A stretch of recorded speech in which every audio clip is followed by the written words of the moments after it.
Iran विरोधातील युद्धाला अमेरिकेकडून आणखी 10 दिवस विराम देण्यात आलेला आहे। इराणचे ऊर्जा प्रकल्प नष्ट करणं अमेरिकेनं आणखी पुढे ढकललेलं आहे। इराणसोबत चांगली चर्चा सुरू असल्याचं अमेरिकेचे राष्ट्राध्यक्ष डोनाल्ड ट्रम्प यांनी दावा केलेला आहे। तर 6 एप्रिलपर्यंत इराणच्या ऊर्जा प्रकल्पांवर हल्ला करणार नाही अशी घोषणा ट्रम्प यांनी केलेली आहे। अमेरिकेकडून इराणला आणखी 10 दिवसांचा अल्टिमेटम देण्यात आलेला आहे। आपल्यासोबत Satish Dhage sir phone line वरून जोडले गेलेले आहेत। या सगळ्याचं विश्लेषण सतीश ढगे सर यांच्याकडून आपल्याला जाणून घ्यायचं आहे। सतीश ढगे सर, नक्कीच विक्रांत, मुळात हा संघर्ष या स्थितीमध्ये आहे की याला पूर्णतः पूर्ण विराम मिळणं हे शक्य नाही, परंतु याला स्वल्प विराम मिळतोय। पहिले आपण 5 दिवस एक प्रकारे पॉज डोनाल्ड ट्रम्प यांच्याकडून हल्ल्यांच्या संदर्भातला ऐकला होता आणि या पॉजला आणखीन पुढे घेऊन जाणं, हा स्वल्प विराम आणखीन दीर्घकाळ लांबवणं, अशा प्रकारचा प्रकार त्यांनी केलेला आहे। आणि आता 2 आठवड्यांसाठी म्हणजे एकूण जे आहे 6 एप्रिल पर्यंत आम्ही इराणच्या पॉवर प्रोजेक्ट्सवर हल्ला करणार नाही अशा प्रकारचं विधान त्यांनी त्या ठिकाणी केलेलं आहे। मुळात हा पॉज अशाच प्रकारे लांबवत नेण्याचा त्यांचा प्रयत्न त्या ठिकाणी असेल, कारण अल्टिमेटली अमेरिकेला या घडीला या युद्धामधून एक्झिट पाहिजे आणि त्या अंगाने जे आहे ते संधी त्या ठिकाणी शोधतायत। दुसऱ्या बाजूला कितीही नॅरेटिव्ह बिल्डिंग करण्याचा प्रयत्न केला तरी इराणचं प्रचंड नुकसान या युद्धामध्ये त्या ठिकाणी झालेलं आहे। अर्थव्यवस्थेचे बुरे हाल आहेत आणि यातून बाहेर निघायचं असेल तर आपल्यावरची निर्बंध कशी त्या ठिकाणी सैल होतील, आर्थिक निर्बंध, आणि त्याचबरोबर आता हीच योग्य परिस्थिती आहे ज्याच्या माध्यमातून अमेरिका आणि इस्रायलवर दबाव निर्माण करून आपल्या अटी शर्तींवर इराण सुद्धा या युद्धामधून बाहेर निघू इच्छितो। म्हणून एका बाजूला जे आहे मिक्स्ड सिग्नल डोनाल्ड ट्रम्प त्या ठिकाणी देत होते की आमची तयारी जबरदस्त सुरू आहे आणि ऑफकोर्स म्हणजे शेवटचा पर्याय म्हणून त्या तयारीच्या अनुषंगाने ते आक्रमकता भविष्यामध्ये घेतीलही, पण मला अजूनही वाटतं की ती परिस्थिती जी आहे त्या ठिकाणी येणार नाही। हा फक्त दबाव तंत्राचा भाग आहे आणि स्वागतार्हच बाब म्हणावी, कारण ज्या प्रकारे आंतरराष्ट्रीय स्तरावर ब्रेंड क्रूड ऑइलच्या प्राइसेस त्या ठिकाणी वाढतायत त्याला कुठेतरी कमी करण्यासाठी अशा प्रकारचा निर्णय हा महत्वाचा ठरू शकतो आणि भारताच्या ऊर्जा सुरक्षिततेसाठी सुद्धा जे आहे कमीत कमी आणखीन 10 दिवस हा पॉज मिळणं हे फायद्याचं आहे। सर, माझा पुढचा प्रश्न हाच होता, म्हणजे आपण अमेरिका आणि इराण सोबत इस्रायलच्या बाबतीतलं विश्लेषण केलं, मात्र या सगळ्याचा उर्वरित जगावर कसा पॉझिटिव्ह परिणाम होऊ शकतो, ऊर्जा साठ्याचा आपण उल्लेख केलेला आहे, ऊर्जा सुरक्षेचा, त्या अनुषंगानं थोडं बोलूया सर। बघा, टायमिंग जे आहे डोनाल्ड ट्रम्पची अत्यंत महत्वाची ठरते। हा 5 दिवसाचा पॉज ज्यावेळेस त्यांनी जाहीर केला, काही मिनिटं अगोदर म्हणजे अमेरिकेचं शेअर मार्केट ओपन होण्याच्या काही मिनिटं अगोदर जो आहे त्यांनी तो निर्णय जाहीर केला, जेणेकरून शेअर मार्केटवर पॉझिटिव्ह इम्पॅक्ट त्या ठिकाणी व्हावा।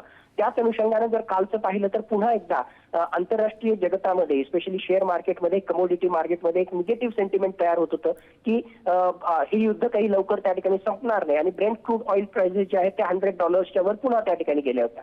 त्याला कुठेतरी कमी करण्यासाठी आणि जे मित्र राष्ट्र आहेत त्यांच्या माध्यमातून जो दबाव अमेरिकेवर त्या ठिकाणी येतोय आणि अल्टिमेटली अमेरिकेच्या अर्थव्यवस्थेवर सुद्धा, गॅसोलिनच्या प्राइसेस तिथे वाढलेल्या आहेत, अमेरिकन अर्थव्यवस्थेवर सुद्धा जो विपरीत परिणाम होतोय, त्या सगळ्या अनुषंगाने जे आहे ही टायमिंग साधण्याचा प्रयत्न डोनाल्ड ट्रम्प त्या ठिकाणी करतायत। म्हणून ही 10 दिवसाची एक प्रकारे जी आहे मुदत ही महत्वाची मानावी। डोनाल्ड ट्रम्पचं तर असंही म्हणणं आहे की बाबा इराणनंच आम्हाला रिक्वेस्ट केली होती आणि त्यांनी सांगितलं बाबा 7 दिवस आणखीन ही मुदत त्या ठिकाणी वाढवा। ते 7 दिवस म्हटले मी तर त्यांना जे आहे 10 दिवस आणखीन मुदत जास्तीची दिलेली आहे चर्चेसाठी। पण एक गोष्ट नक्की आहे की पडद्याआड या आधी ही चर्चा होत होती आणि आता अधिकृतरित्या दोन्ही बाजूने येत आहे की अप्रत्यक्षरित्या का होत नाहीये, चर्चा होतीये, चर्चा अत्यंत महत्वाची आहे। दोघेही जर एक एक पाऊल मागे त्या ठिकाणी हटले तर मला वाटतं की हा स्वल्प विराम जो आहे, एक प्रकारे पॉज जो आहे तो आणखीन पुढे त्या ठिकाणी जावा आणि या संघर्षाला काही अंशी निवळण्यामध्ये त्या ठिकाणी मदत व्हावी।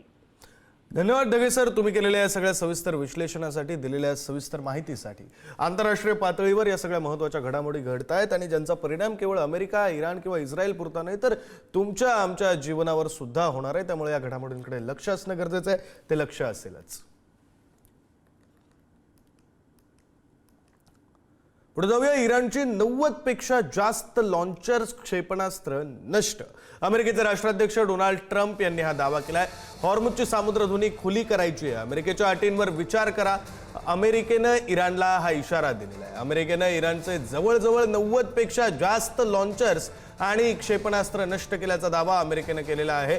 इराणचे माइन ड्रॉपर्स पूर्णपणे संपल्याचंही अमेरिकेनं म्हटलेलं आहे। इराण स्वतःहून अमेरिकेशी तडजोड करण्यासाठी याचना करत असल्याचं ट्रम्प यांनी म्हटलंय। एवढंच नाही तर ज्या देशांनी अमेरिकेला युद्धात साथ दिली नाही ते अमेरिका लक्षात ठेवेल असा इशारा अमेरिकेनं नाटोला दिलाय।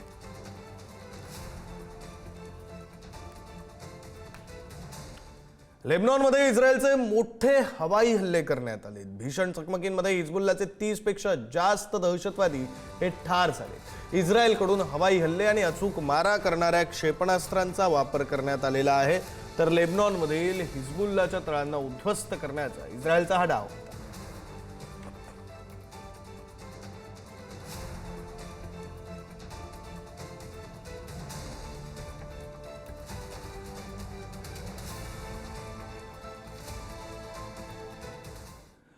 इस्रायलच्या नहारिया शहरावर हिजबुल्लानं रॉकेट हल्ला केला. सततच्या हल्ल्यांमुळे परिसरातील नागरी जीवन विस्कळीत झालेले आहे. लष्करी ठिकाणांना ड्रोन आणि रॉकेटच्या माध्यमातून लक्ष्य करण्यात आले. इस्रायलकडून देखील दक्षिण लेबनॉनमध्ये हिजबुल्लाच्या तळांवर हवाई हल्ले करण्यात आले.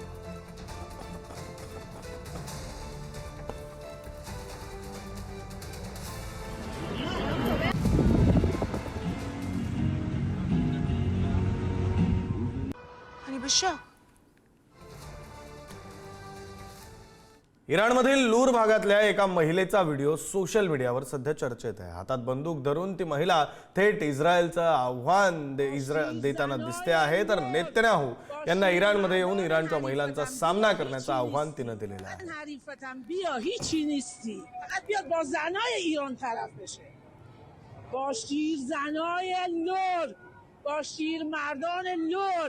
با مردان غیور ایران بجنگه. بیاد، فقط بیاد با من بجنگه. یکی بیشتر نمیزنم. هر شبم میام. पश्चिम आशियातील युद्धाच्या पार्श्वभूमीवर पंतप्रधान नरेंद्र मोदी आज सर्व राज्यांच्या मुख्यमंत्र्यांशी व्हिडिओ कॉन्फरन्सिंगद्वारे संवाद साधतील. युद्धाचा भारतावर होणारा परिणाम आणि राज्यांची सज्जता यावर सविस्तर चर्चा होणार असल्याची माहिती आहे. महाराष्ट्राचे मुख्यमंत्री देवेंद्र फडणवीस या बैठकीला उपस्थित राहतील. मात्र ज्या राज्यांमध्ये निवडणुका होणार आहेत त्या राज्यांमध्ये मुख्यमंत्री या बैठकीत सहभागी नसतील. टीम इंडियाच्या भावनेनं सर्वांच्या प्रयत्नांमध्ये एकसूत्रता आणि समन्वय राखण्यावर या बैठकीत प्रामुख्यानं भर दिला जाईल असं सूत्रांनी सांगितलेलं आहे.